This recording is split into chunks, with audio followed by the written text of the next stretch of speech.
Jenny Gus and Doug Inglis, a couple of 62 years, had been together for many years and worked as technicians in their respective scientific labs.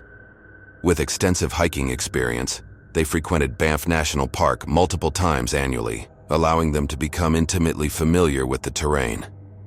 However, an unfortunate incident unfolded on the night of September 29, 2023.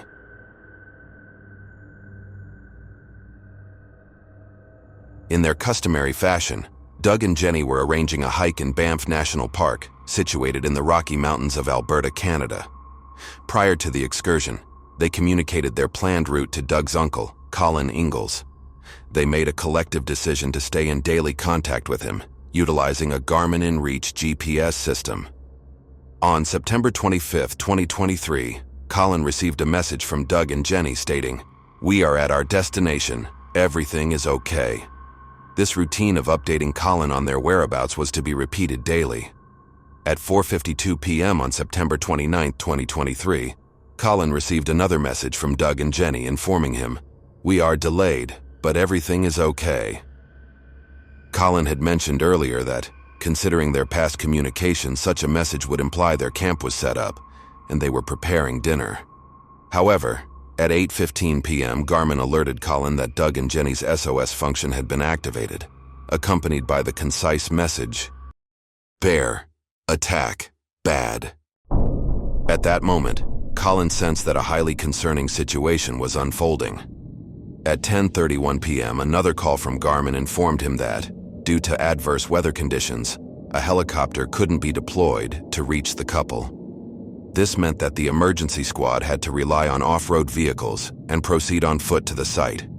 At 11:02 p.m., Colin received a message reiterating this information. The rescue team managed to reach the location between 1 and 2 a.m. In the darkness of the night, the team seemingly encountered an aggressive bear that reportedly charged towards them. As per Colin's account and the report of Reuters, the NPR, and others various news sources. The bear was shot and fatally wounded. Following this, they promptly conducted a check to ensure there were no other bears in the vicinity. During this process, they tragically discovered the lifeless bodies of Doug, Jenny, and their dog. Bear encounters are on the rise in North America. Kim Titchener, a family friend and the founder of Bear Safety and More, informed Reuters that the increase in people spending time outdoors has contributed to this trend, although fatal attacks remain rare. She highlighted that the surge in attacks is often linked to a lack of education among outdoor enthusiasts. In this video, we will briefly cover some practices related to bear safety, particularly addressing lesser-known ones. We encourage you to explore official sources listed in the description for a more comprehensive guide on actions you can take to prevent or handle a bear encounter. Several individuals, such as Doug and Jenny, often opt to bring a dog along with them. However, fewer people are aware that dogs can be a double-edged sword in bear encounters. While there are instances where a dog's bark might deter a bear, it is crucial to acknowledge that dogs can also provoke bear attacks, especially when dealing with female bears protecting their cubs. As per researcher Stephen Herrero, nearly 90% of bear attacks involving a female bear with cubs occur when humans have a dog in their company. Bears evolved alongside wolves, natural predators of bear cubs, which could explain why dogs may have a heightened potential to provoke them. While keeping a dog on a non-retractable leash might reduce the likelihood of it irritating the bear, there are instances where the dog's barking and rapid movements, even while on a leash, can be interpreted as hostile behavior by the bear. Having a dog alongside you doesn't ensure that they will alert you to the presence of a bear. Even with a highly trained dog, it's more probable that the bear is already aware of your and your dog location before the dog can detect them. This is due to the bear's highly developed sense of smell, estimated to be between 7 and 100 times more sensitive than that of dogs, according to some estimates. The upcoming video will showcase an instance of this phenomenon. The events captured in the following footage unfolded in Yakutia, Russia. In this particular situation, a bear managed to infiltrate a camp, drawn closer by the barking of dogs. As a man exited a vehicle, the bear noticed him and charged towards him. Despite the man's attempts to seek refuge by running indoors, the bear caught up with him and began to maul him behind the containers, with his screams echoing throughout the entire camp. Перелез, да? Убегайте! Где он есть? Во, между этим. Ля-ля-ля, собаку Ох, ебашь. ебать.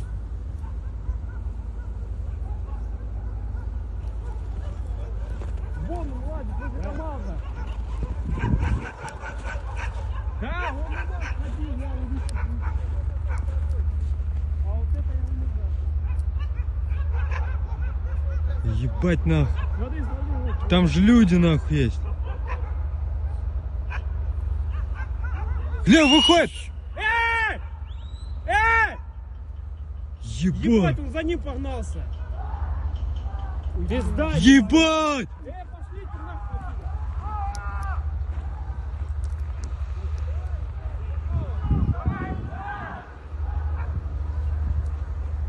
Да я ж сделал,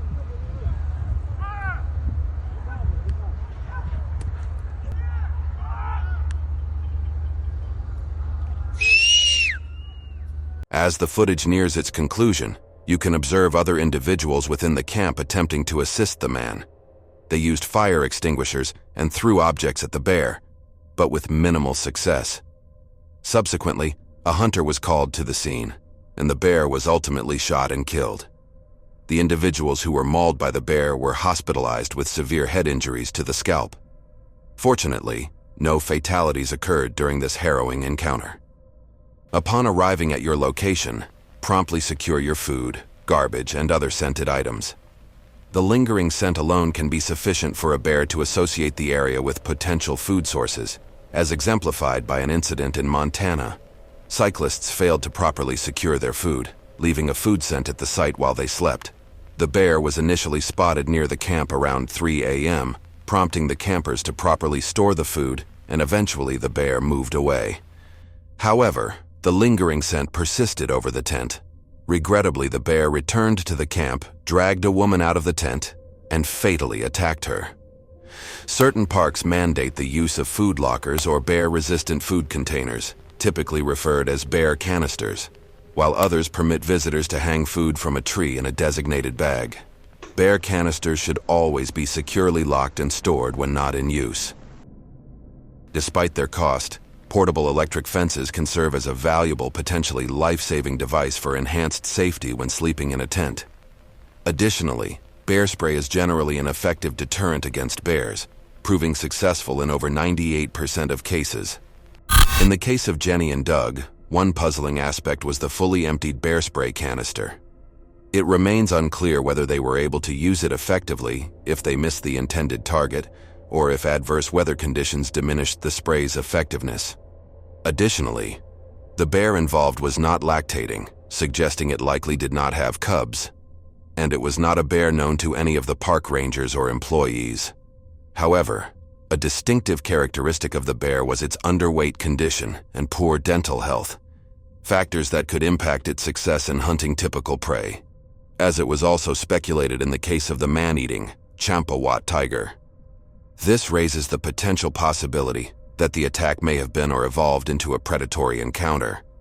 As of today, the motives behind the attack remain unknown. Despite not having a portable electric fence during this trip, Doug and Jenny were highly experienced hikers, diligently adhering to almost all the necessary safety measures. Unlike the perception that may have arisen from the last video, depicting the Blue Hole accident involving Yuri Lipsky, this tragedy doesn't appear to be the result of a potential egregious mistake by Doug and Jenny, but rather a convergence of unfortunate circumstances. It seems to be a case of being in the wrong place at the wrong time. As acknowledged by Doug's uncle, if they hadn't experienced a delay, they would have been in a different location. So it isn't solely because of decisions possibly fueled by pride that guide many individuals to unwanted situations. Sometimes, bad things just happen.